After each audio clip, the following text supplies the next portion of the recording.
Assalamu alaikum менің көрермендерім. Міне, мысалға жолда келе жатып, мынау реле регуляторларыңыз күйіп кетсе, зарядка бермей қалып,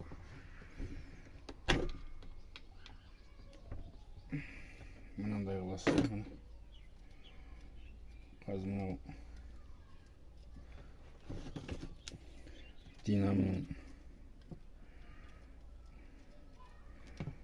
возбуждениядан шығатын екі сымы болады ғой. Сол бір сымын шешіп аласыздар да, мына ұқсатып массаға қатырып қоясыздар. Біреуін шешіп алып массаға қатырсаңыздар. Бұл да тоқ береді, бірақ көп береді. Жаңағы оборот бермей, жайлап жетіп алуға болады жететін жерге. Осыны сіздерге көрсете кетейін дегем.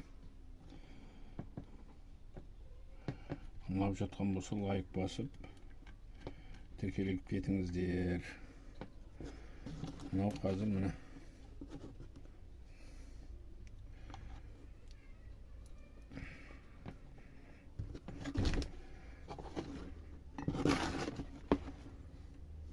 Қазір сіздерге көрініп тұрған шығар.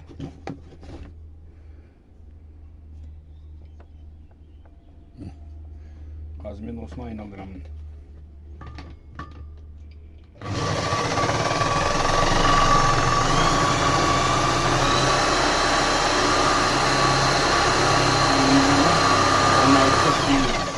Жетіп етіп тұр.